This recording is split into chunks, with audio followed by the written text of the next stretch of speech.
देश की जय। श्री कृष्ण कन्हैयालाल की जय। श्री डोंगरे जी महाराज की जय। ओम श्री गणपति महाराज की जय। ओम वक्रतुंड महाकाय सूर्यकोटि समप्रभा निर्विघ्नं कुरु मे देव सर्वकार्येषु सर्वदा। ओम श्री हनुमान जी महाराज की जय। ओम श्री रामचंद्र भगवान की जय। ओम श्री गायत्री मात की जय। ओम श्री सोमनाथ महादेव की जय। ओम श्री भारत माता की जय। वंदे वेद मातरम्। सौनु करो कल्याण हे दयाळु प्रभु, સૌનું કરો કલ્યાણ। આજે 1 ઓક્ટોબર ગુરુવાર છે અને આસો સુદ નોમ, આમ તો 10મું નોરતું છે અને આવતીકાલે દશેરા છે। આજની કથા શ્રી કૃષ્ણ પરમાત્માને સરસ રીતે આપણે સંભળાવીએ એવા ભાવ સાથે। ओम श्री गणपति महाराज हनुमान जी महाराज चरणों में वंदन साथे डोंगरी जी महाराज सुखदेव जी महाराज स्मरण साथे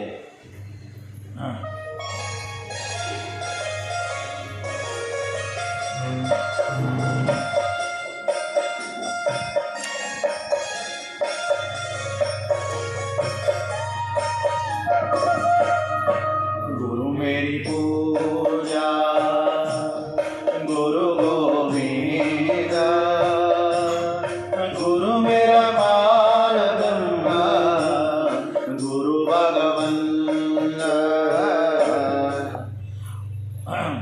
રૂકમણીજીને ત્યાં પ્રદ્યુમન લાલજીનું પ્રાગટ્ય થયું।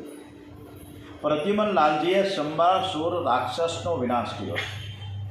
ભગવાનનું બીજું લગ્ન થયું છે સત્રાજીતની કન્યા સત્યભામાની સાથે થયું। ત્રીજું લગ્ન થયું કે સ્વમંતક મણિ શોધવા માટે ભગવાન ગયા હતા, ત્યારે જાંબુવનની કન્યા જાંબુવંતીજી સાથે લગ્ન થયું। યમુનાજીના અંશમાંથી પ્રગટ થયેલા કાલિંદીજીની સાથે ચોથું લગ્ન થયું। મિત્ર મિંદાજી સાથે 5મું થયું। નાગનજીતી સાથે 6ઠું લગ્ન થયું અને 7મું લગ્ન સત્યાજી સાથે અને છેલ્લે 8મું લગ્ન લક્ષ્મણજીની સાથે થયું છે। આ ભગવાન શ્રી કૃષ્ણની 8 પટરાણીઓ છે। ગીતાજીના 7મા અધ્યાયમાં અષ્ટધા ભક્તિની પ્રકૃતિની કથા આવે છે। પૃથ્વી જલ તેજ વાયુ આકાશ મન બુદ્ધિ અને અહંકાર, આ અષ્ટધા પ્રકૃતિ છે। આ જીવ પ્રકૃતિનો દાસ બને છે ને ત્યારે બહુ દુઃખી થાય છે। પ્રકૃતિનો ભક્તિ માટે ઉપયોગ કરો। તમે બધા જ વૈષ્ણવ છો, પ્રભુના પ્યારા છો, પરમાત્માના દાસ છો। પ્રકૃતિનો ઉપયોગ કરતાં સાવધાન રહેજો કે હું પ્રકૃતિનો ગુલામ તો નથી ને, હું ફક્ત અને ફક્ત પરમાત્માનો દાસ છું। જે પ્રકૃતિને આધીન બને તેને પ્રકૃતિ રડાવે છે, પણ હું પરમાત્માનો દાસ છું એવું સમજીને યાદ રાખીને જો પ્રકૃતિનો ઉપયોગ કરે છે તો એ પ્રકૃતિ જીવને ભક્તિમાં સાથ આપે છે। જીવ પ્રકૃતિ ઉપર વિજય મેળવે તો સુખી થશે। પ્રકૃતિ એટલે સ્વભાવ। માનવના દુઃખનું દુઃખનું મોટામાં મોટું જો કોઈ કારણ હોય તો માનવનો સ્વભાવ છે। અનેકવાર માનવ પોતાના દોષ સમજે છે પણ સ્વભાવવશ થઈને જ કામ કરે છે। માનવ સ્વભાવ સુધારી શકતો નથી। કથા સાંભળ્યા પછી થોડો પણ સ્વભાવ સુધરે તો માનજો કે કથા આપણે બરાબર સાંભળી। કથા સાંભળ્યા પછી નવો જન્મ થાય છે। કરેલા પાપ માટે મનથી પશ્ચાતાપ થાય છે। પાપ છોડવાની ઈચ્છા થાય છે। પ્રભુમાં પ્રેમ જાગે છે। સ્વભાવ સુધરે તો માનવને મુક્તિ પણ સુલભ છે। એક અધ્યાયમાં 16,000 કન્યાઓની સાથે લગ્ન થાય એવી કથા છે। આ 16,000 કન્યાઓ વેદના અભિમાની દેવો છે। વેદ કેવળ શબ્દરૂપ છે તેમ ન માનો। પ્રત્યેક વેદ મંત્રના અભિમાની એક દેવ હોય છે, ઋષિ હોય છે, છંદ હોય છે।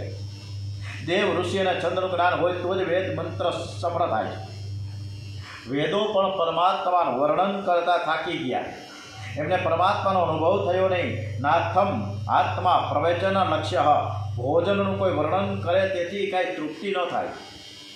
ખાલી વર્ણન કરવાથી થાય નહીં, ભોજન કરવું પડે તો તૃપ્તિ થાય. પરમાત્માના દર્શન કરવા તે થોડું સહેલું છે, પરંતુ પરમાત્માનો અનુભવ કરવો બહુ કઠણ છે. પરમાત્માના દર્શનથી બહુ લાભ નથી. પરમાત્માનો અનુભવ કરો. રાજમહેલમાં કોઈ રાજા બેઠો અને તો જવાની શું, તો એને જોવાથી શું મળ્યું? રાજા સાથે કંઈ પ્રીતિ થવી જોઈએ, રાજા સાથે કંઈક પ્રેમ હોય તો લાભ થાય. મંદિરમાં ભગવાન બિરાજેલા છે તે જોવાથી લાભ થતો નથી.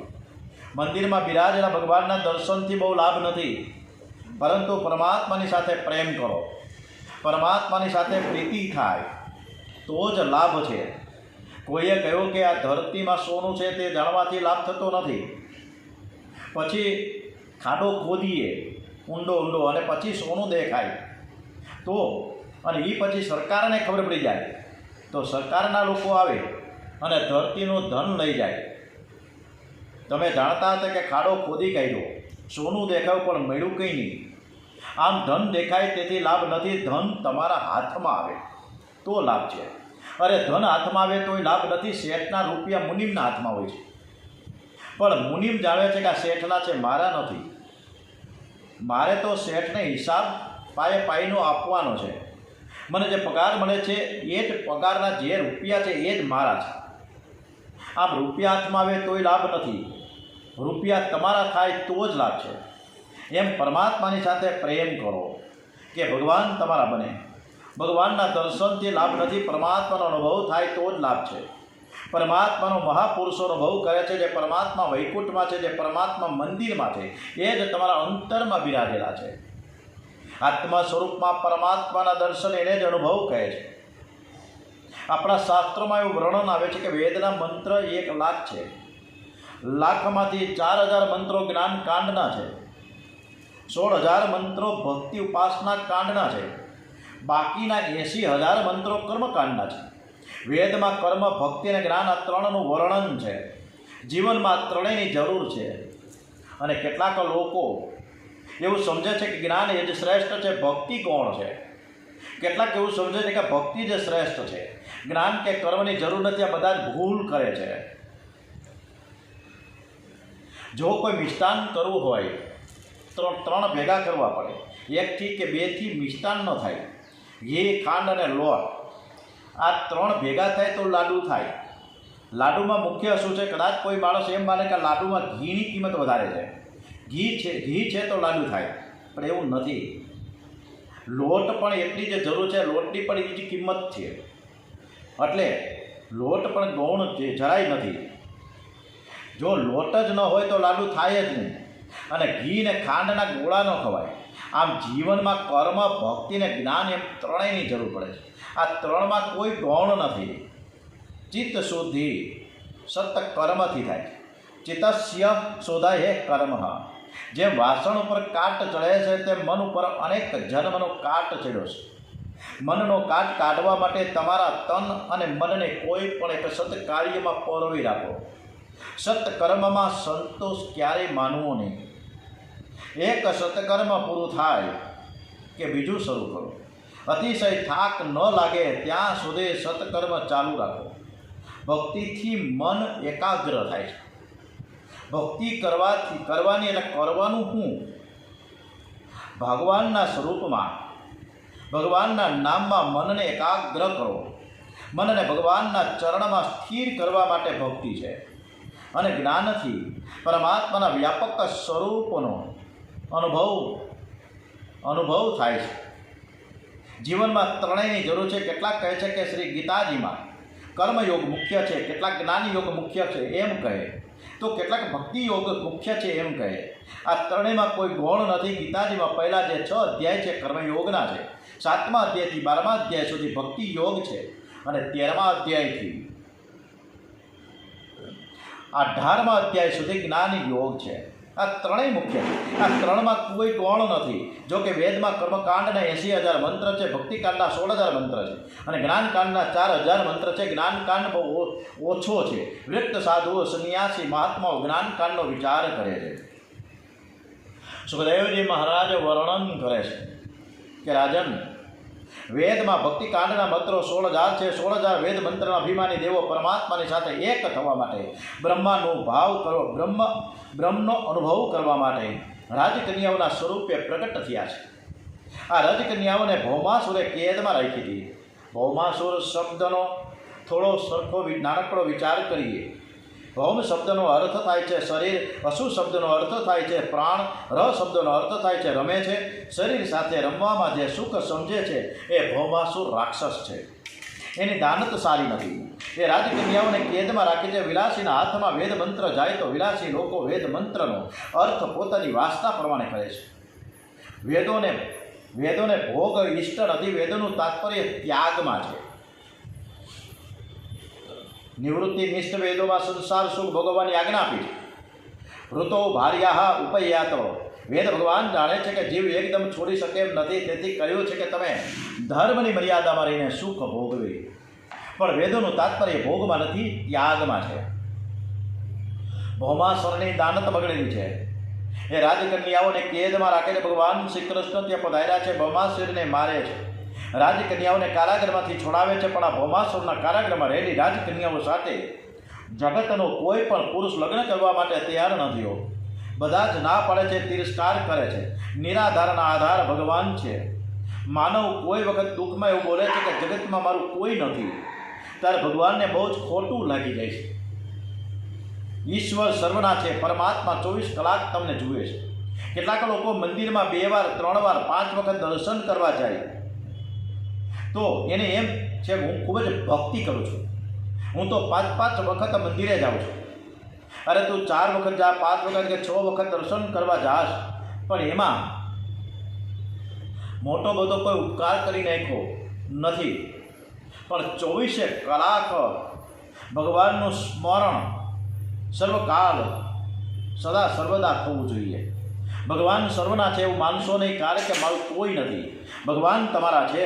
ભગવાન તમને જુએ છે. આ જીવ ઈશ્વરને જોતો નથી. એટલે આ તકલીફ છે. આ 16,000 રાજકન્યાઓ નિરાધાર થઈ છે. મગનભાઈ નામની એક વ્યક્તિને હનુમાનજી મહારાજને ખૂબ જ પરમ ભક્ત, દરરોજ હનુમાન ચાલીસા દર શનિવારે 1 વખત નહીં 2 વખત સુંદરકાંડ કરે. દર શનિવારે તેલ ચડાવવું એવું નહીં, પણ દરરોજ તેલ ચડાવે. ખૂબ જ ભક્તિભાવવાળો અને હનુમાનજીનો પરમ ભક્ત. અને 1 વખત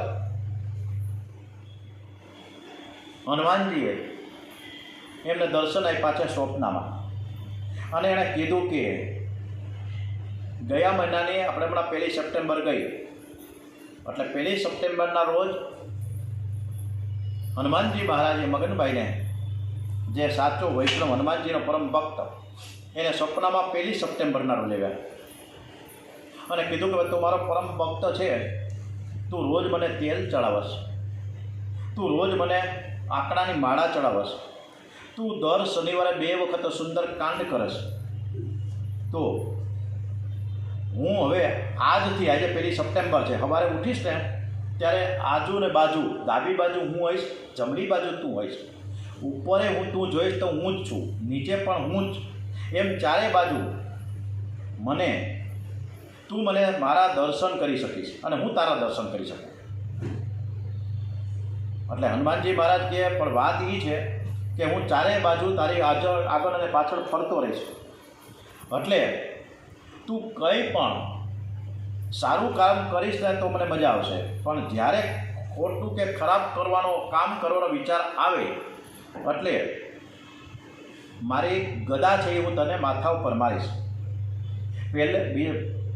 પહેલી તારીખે આ રાતના 2:30 વાગે જે સપનામાં આવ્યા, ધીમે કરતાં સવાર કર્યું, નાહી ધોઈને કમ્પ્લીટ થયો, પૂજાપાઠ થઈ ગયા, હનુમાન ચાલીસાના પાઠ થયા, બાજુમાં આસનિયા ઉપર હનુમાનજી મહારાજ બેઠા, જોવે છે કે આ તો સાચી વાત છે, સપનામાં કીધું તો હનુમાનજી મારી બાજુમાં જ. સવારે 9-10 વાગે ધંધાઈ ગયો, સરસ મજાની કરિયાણાની દુકાન હતી, એટલે આગલા સમયે ઓગસ્ટ મહિનાથી આગલા મહિનાઓ અને વર્ષો દરમિયાન એ સાચું ખોટું કરતો હતો, ઓછું તોલે વધારે ભાવ લે, અરે મગનભાઈએ તો સવારના 10 વાગે દુકાન ખોલી, પૂજાપાઠ કર્યા અને થડા ઉપર બેઠો. હનુમાનજી મહારાજે આજુ આગળ ને પાછળ બધે દેખાય. કોઈ ઘરાક આવ્યો પહેલો વહેલો જ, એણે કીધું મને ચોખા હૈકરસ આપો, બાસમતી ચોખા. અને બાસમતી ચોખા આપ્યા, ત્રાજવામાં તોડ્યા. હવે ત્રાજવામાં થોડોક તોલમાં ઓછું જ આપતો હતો ત્યાર સુધી, એટલે એ ચોખા બરાબર તોલવા લાગ્યો, થોડાક ઓછા. તો હનુમાનજીએ જોયું કે હું બાજુમાં છું, બરાબર જોયું. એટલે બરાબર જોખીને જે ભાવ હતા, દાખલા તરીકે 110 રૂપિયાના કિલો, જે 130 રૂપિયા લેતો હતો, અને હનુમાનજી કે 110 જ લેજે, 130 નહીં, પણ નફાના અમુક પર્સન્ટેજ રાખીને ગ્રાહકને લૂંટી લેવાનો નથી. હનુમાનજી મહારાજ બાજુમાં જ, એટલે ખૂબ જ વ્યાજબી ભાવે વ્યવસ્થિત નફો લઈને એ વેપાર કરીને બપોર થઈ ગઈ. કોઈને ઊંચા અવાજે વાત ન કરે, જરાક વાત કરવા જાય તો તરત હનુમાનજી મહારાજ દેખાય, બાજુમાં જ ઊભા હોય અને ડોળા કાઢે કે જરાય કોઈને પણ ઊંચા અવાજે વાત કરવાની નથી, કોઈને કજિયા કંકાસ તારે કરવાના નથી. આમ નામ 15 દિવસ થયા. હનુમાનજી મહારાજે 16મા દિવસે 16મી સપ્ટેમ્બરના રોજ કીધું કે હવે શું થયું, તારું જીવન હવે કેવું ચાલે છે? અરે ભાઈ તમે વાત જ કરો માં, અત્યાર સુધી હું જે કાંઈ ખોટું કામ કરતો હતો એ બધું જ ભૂલાઈ ગયું. અને 1લી સપ્ટેમ્બરથી આ 15મી સપ્ટેમ્બર સુધી તમે સતત મારી બાજુમાં ને બાજુમાં ઊભા હતા. એટલે હું ક્યાંય ખોટું કામ કરી શકતો જ નથી. કોઈને ગાળ પણ ન આપવું, કોઈને કજિયા કંકાસ નહીં, કોઈને ઊંચે અવાજે નહીં, બધાને પ્રેમભાવ રાખવા માંડ્યો હતો. તો આ જ વસ્તુ છે કે આપણે આજુબાજુમાં આપણા જ શિષ્ટદેવ, આપણા જ કુળદેવી બાજુમાં જ પ્રત્યક્ષ આપણને દેખાય તો આપણે કોઈ પણ કામ ખોટું નહીં કરી શકીએ. કારણ કે ભગવાન આપણી સાથે પ્રત્યક્ષ છે, એ અનુભવ થયો ઓલા મગનભાઈને.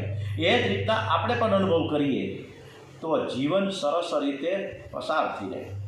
પરંતુ આપણે એવું કંઈક કરતા જ નથી. અને આપણે શું શું કરીએ છીએ એ બધું ન્યૂઝપેપરમાં બધું આવે, ઘણું બધું જોઈ લેવું. રોજ પાના ખોલીએ ને શું આવે છે ખબર પડે. શ્રી કૃષ્ણ ભગવાન 16,000 રાણીઓ જે નિરાધાર થઈ ગઈ એ શ્રી કૃષ્ણ ભગવાનને શરણે આવી ગઈ. પ્રભુએ નિશ્ચય કર્યો આ રાજકન્યાઓની સાથે હું લગ્ન કરીશ. આ જીવન કેવી રીતે પૂરું કરશે? બહુ દુઃખી છે. પ્રભુએ વિચાર કર્યો કે રામા અવતારમાં મને એવી ઈચ્છા થઈ કે અયોધ્યાની પ્રજા મારા માટે શું બોલે છે મારે જાણવું છે. મેં સેવકોને કહ્યું કે રાત્રે તમે અયોધ્યાજીમાં ફરો. એક સેવકે મને કહ્યું કે સીતાજીને માટે કોઈ ખરાબ બોલે છે, મારે સીતાજીનો ત્યાગ કરવો પડ્યો. શ્રીરામ જાણતા હતા કે શ્રી સીતાજી નિર્દોષ છે, છતાં એમને સીતાજીનો ત્યાગ કરવો પડ્યો. સીતારામજી દુઃખી થયા. લોકો શું બોલે છે સાંભળવાની ઈચ્છા જેને છે એનું મન અશાંત રહે છે. આપણે આડોશ પડોશમાં કોઈને ત્યાં પહેલાં કાન ફરવા થાય અને કોકના કજિયા કંકાસમાં વધારે આપણે ચંચુપાત કરીએ છીએ, એટલે આપણું મન અશાંત જ રહીએ ને. તમારા માટે લોકો સારું બોલે એ કોઈ સાંભળવાનું જ નથી. જ્યાં તમારા વખાણ થાય ત્યાં તમે બેસો નહીં. વખાણ સાંભળ્યા પછી અભિમાન વધે છે. કદાચ તમારી કોઈ નિંદા કરે તો તે સાંભળશો નહીં. લોકો નિંદા કરે તો તમારું કોઈ નુકસાન નથી, અને કોઈ તમારા બહુ વખાણ કરે તો પણ કંઈ લાભ નથી. જગતમાં ખોટું છે. જગતમાં કોઈ વખાણ કરે, નિંદા કરે, વખાણ અને નિંદા ખોટા છે. તમારા મનને શાંત રાખવું હોય તો તમારા માટે જે લોકો બોલે છે તે સાંભળશો નહીં. કૃષ્ણ અવતારમાં પ્રભુએ નિશ્ચય કર્યો છે કે લોકો ગમે તે બોલે, મને યોગ્ય લાગે તે જ મારે કરવું છે. આ 16,000 રાજકન્યાઓની સાથે હું લગ્ન કરીશ, અને કદાચ અમુક લોકો મારી નિંદા પણ કરશે તો ભલે કરે.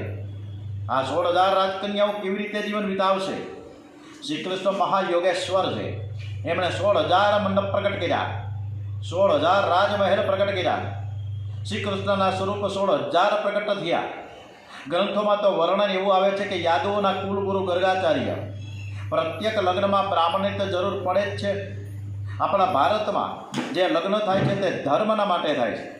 પ્રદેશના લોકો લગ્ન કરે છે તે ભોગ માટે કરે છે.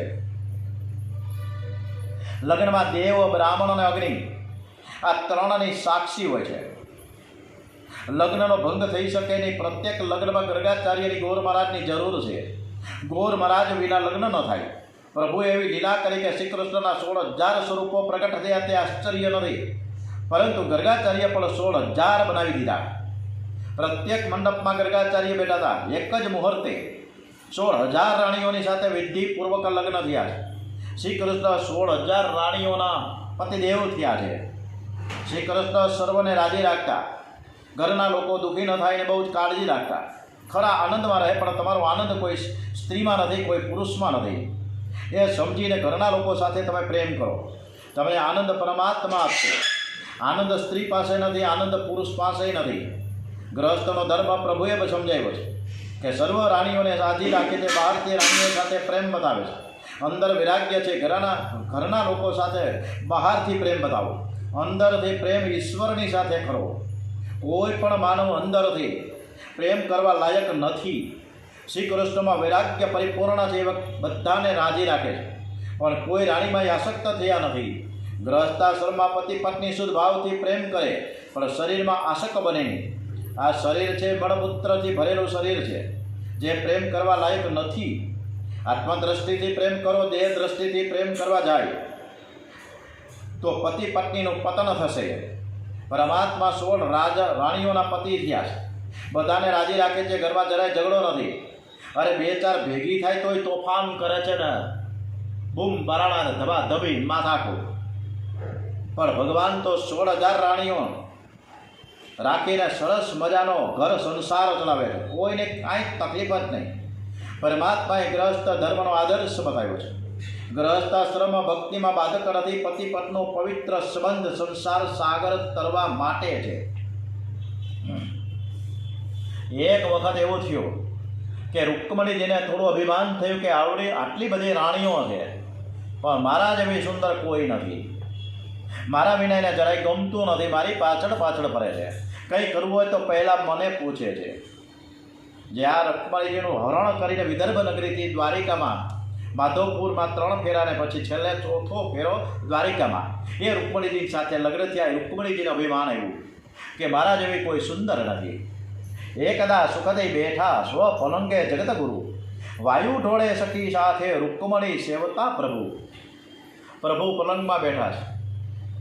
રૂકમણીજીએ સુંદર શૃંગાર કર્યો છે. હાથમાં પંખો છે. આ એકાંતમાં શ્રી કૃષ્ણ ભગવાનની સેવા કરે છે. પણ આજે રૂકમણીજી જ્યારે સેવા કરે છે ત્યારે પોતાના શૃંગારને વારંવાર જુએ છે. કેવો મારો શૃંગાર છે!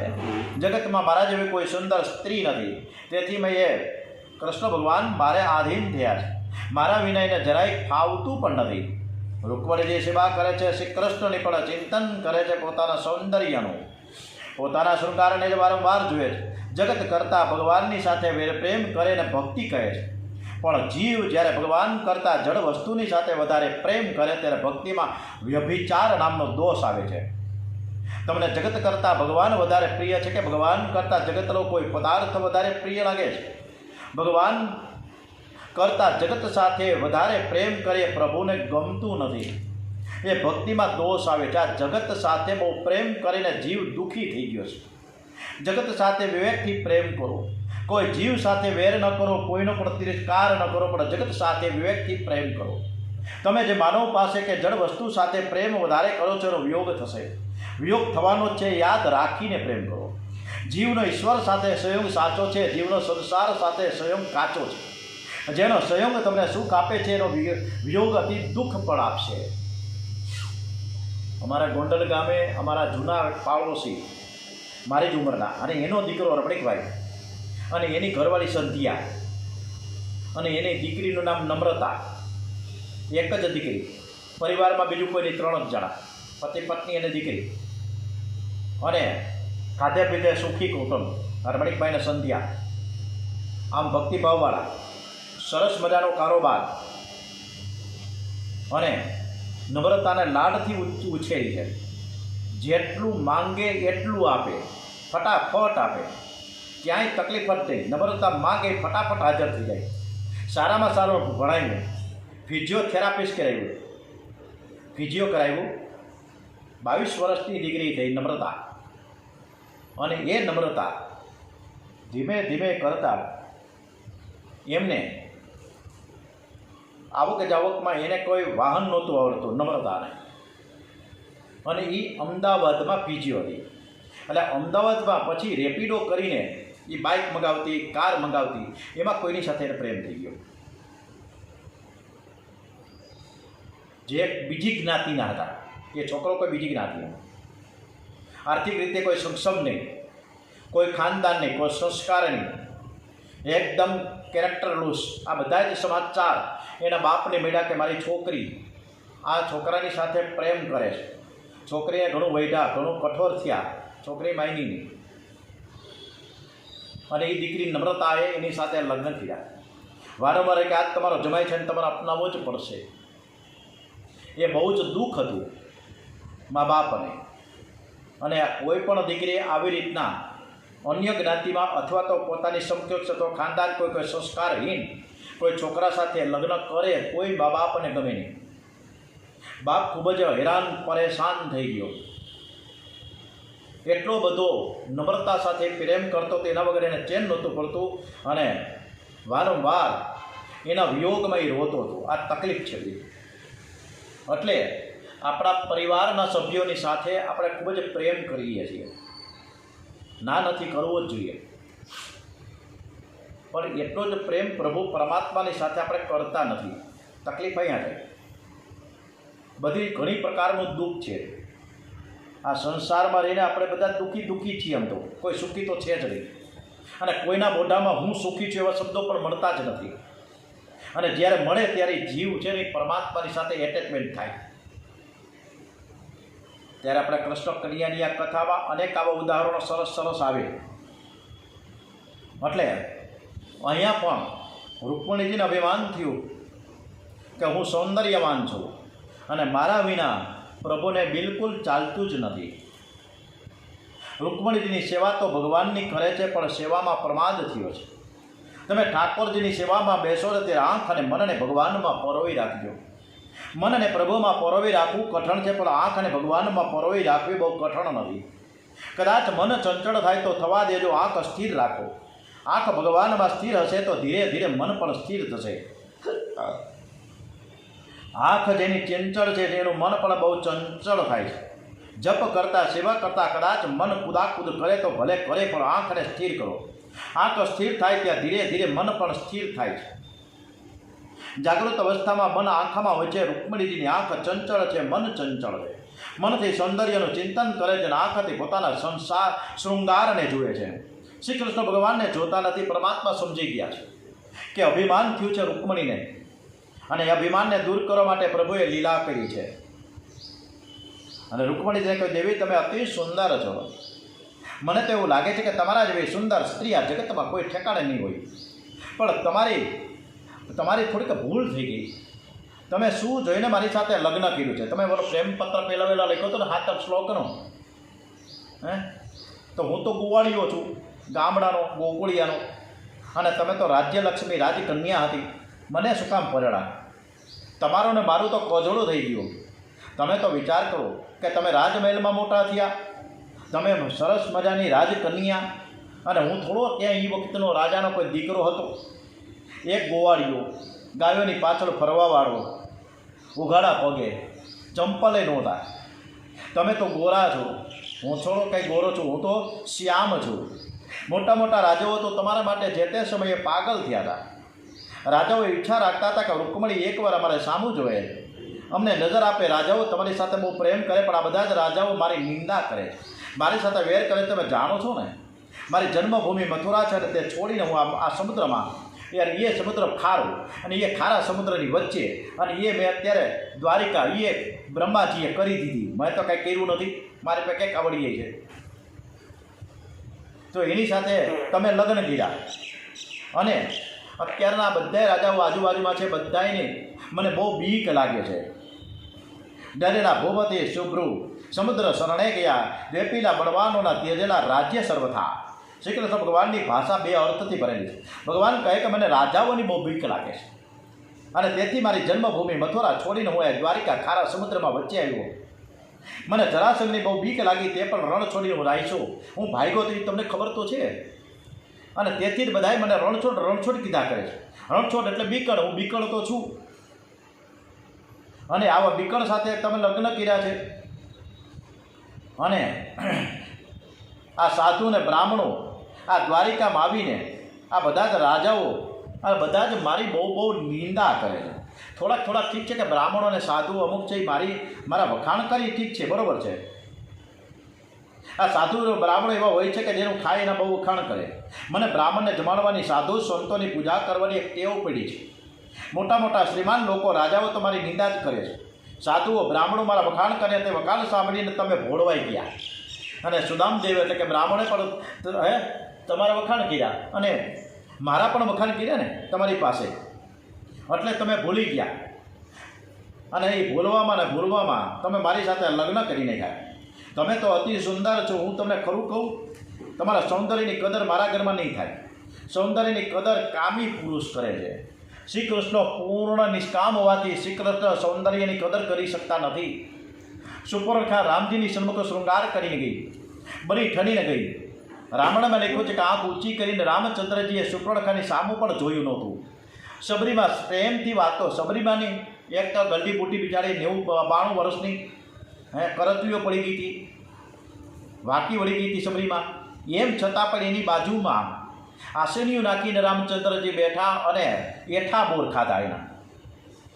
ત્યારે સબરીમાનું ક્યાં તન સારું હતું કે સુંદર હતું, પણ એનું મન સુંદર હતું. સબરીમાએ મનને શૃંગાર્યું હતું. સુપર્ણખા તનને શૃંગારીને આવી હતી. સુપર્ણખાની સામુય જોયું નહીં રામચંદ્રજીએ. સબરીમા સાથે પ્રેમથી વાતો કરી. પરમાત્મા નિષ્કામ હોવાથી સૌંદર્યની કદર કરી શકે નહીં. સૌંદર્યની કદર કામી પુરુષ કરે. તારા સૌંદર્યની કદર મારા ઘરમાં નહીં થાય. કૃષ્ણ ભગવાન રૂકમણીજીને કહે છે, મને કોઈ સ્ત્રીની જરાય જરૂર નથી. કદાચ તને એમ થશે કે મારી જરૂર નહોતી તો મારા પિયરમાં તમે એક કામ કરો કે તમે પિયરમાં તમે જતા રહ્યો. આ રાજાઓને મારું પ્રાકર મારે બતાવવું હતું, તેથી હું આવ્યો. તમે હમણાં થોડા દિવસ પિયર જતા રહ્યો. હમણાં તારી મને જરૂર નથી, કારણ કે બધા રાજાઓ આવશે અહીંયા, એટલે હેરાન પરેશાન હું થાશું તમે થાશો. એટલે અત્યારે તમારા પિયર જતા રહ્યો. મારો વંશ વધે એવી પણ અત્યારે મારી કોઈ ઈચ્છા પણ નથી. એ તો મારા માતા પિતાને ખોટું ન લાગે એટલે મારો પરિવાર લઈને હું અત્યારે બેઠો છું. વિરક્ત સાધુઓ મને વહાલા લાગે છે. એકાંતમાં બેસીને પરમાત્માનું જે ધ્યાન કરે છે એને હું વહાલો લાગું છું, અને એ મને વહાલા લાગે છે. રૂકમણીજીનું અભિમાન દૂર કરવા માટે પ્રભુએ કહ્યું છે કે તમારા સૌંદર્યની કદર મારા ઘરમાં નહીં થાય. તમારે જ્યાં જવું હોય ત્યાં તમે જઈ શકો છો. તમે કોઈ રાજાની રાણી બનો અને તમે સુખી થાઓ. મારા ઘરમાં તમને સુખ નહીં મળે. મને કોઈ સ્ત્રીની જરૂર પણ નથી. જ્યારે આવું કહ્યું ત્યારે રૂકમણીજી બહુ જ ગભરાઈ ગયા. આ કૃષ્ણ હું મારો ત્યાગ કરશે કે શું? પરસ્યો ઉડી ગયો, હાથમાંથી પંખો પડી ગયો. રૂકમણીજી મૂર્છામાં. રૂકમણીજીએ ઉઠાવીને ભગવાન પલંગમાં સુવડાવે છે. પસીનો છૂટે છે તો રૂમાલથી કૃષ્ણ ભગવાને કપાળ ઉપર પસીનો લૂછ્યો. સુખદેવજી મહારાજ વર્ણન કરે છે કે રાજન, શ્રી કૃષ્ણ સર્વથી શ્રેષ્ઠ છે, પણ શ્રી કૃષ્ણનો અભિમાન નથી. હવે તો પ્રભુએ હાથમાં પંખો લીધો અને રૂકમણીજીની સેવા કરવા લાગ્યા. વિષ્ણુ સહસ્ત્રનો પાઠ જે વૈષ્ણવ કરતા હોય એને ખબર છે કે વિષ્ણુ સહસ્ત્ર નામમાં ભગવાનના બે નામ આવે છે, ભયકૃત અને ભીતિનાશન. આ માનવ ભાન ભૂલે છે એટલે ભગવાન એના ભય બતાવે છે. આપણા જેવો સાધારણ માનવ ભય લાગે તો પાપ છોડે છે, અને ભય લાગે તો ભક્તિ પણ કરે. પણ ભય વિના માનવ ભગવાનની ભક્તિ કરતો જ નથી. ભય વિના પાપ છૂટતું નથી. કોઈ અજાણા મકાનમાં અંધારી રાત્રે લાઇટ વહી જાય, એકદમ અમાસું હોય, લાઇટ કરીને સૂતા હોય, પંખો ચાલુ હોય, ઝીણો પ્રકાશ ચાલુ હોય નાઇટ લેમ્પનો, અને પછી રાઈટના 2:30 વાગે એ મકાનમાં કોઈ નહીં, ભાઈ સૂતા હોય અને લાઇટું વહી જાય અને થોડાક બારી દરવાજા ખખડે, હવાના ઝોકા આવે અને સુસવાટા નાખતો પવન દેખાય, ખબર પડવા લાગે, ઓ અહીંયા હું ભૂત છે, પ્રેત છે, ડાકણ આવી, પિશાચી કે શું આવ્યું, મંડે પીવા. અને બીતા હનુમાન ચાલીસા શ્રી ગુરુ ચરણ સરોજ રજ નિજમન મુકુર સુધારી વર્ણો રઘુવર વિમલ જસ જોદાય કબલચારી બુદ્ધિહીન તનુ જાનકે સુમીરો પવન કુમાર. બરાબર નો આવડતું હોય હનુમાન ચાલીસા આવડવા માંડે. એટલે ભય વિના ભીતિ નથી. આ આપણી બધાની તકલીફ છે. અને ભય વિના પાપ પણ છૂટતું નથી. અત્યારે જેલમાં અનેક પ્રકારના કેદીઓ છે, અનેક પ્રકારના. અને જેલમાં ગયા પછી ઘણા ઠાંડા થઈ ગયા, ટાટા પડી ગયા, અને એ ભક્તિવાન થઈ ગયા છે. પુરાણોમાં નરકની પણ કથાઓ આવી છે કે આવું પાપ કરે તો આવો નરક મળે અને ત્યાં આ પ્રકારની સજા થાય છે. નરકોનું વર્ણન એટલું બધું કર્યું છે ડોંગરેજી મહારાજને સુખદેવજીએ કે કદાચ આપણે સાંભળીએ ને તો આપણને ધ્રુજારી આવી જાય. એટલે આપણે નરકમાં ક્યાંય જવું નથી અને ભગવાનની કથા અને વાર્તા આપણે સરસ મજાની સાંભળીએ, મને મજા કરીએ. ઓમ શ્રી કૃષ્ણ કનૈયાલાલ કી જય. ઓમ શ્રી ભાગવત ભગવાનજી મહારાજ કી જય. શ્રી ડોંગરેજી મહારાજ કી જય. દ્વારિકાધીશ કી જય. શ્રી સોમનાથ મહાદેવ કી જય. શ્રી ભાગવત ભગવાનજી મહારાજ કી જય. ઓમ નમો ભગવતે વાસુદેવાય. ઓમ શ્રી ભારત માતા કી જય. ઓમ શ્રી નમઃ પાર્વતી પતય. હર હર હર મહાદેવ હર.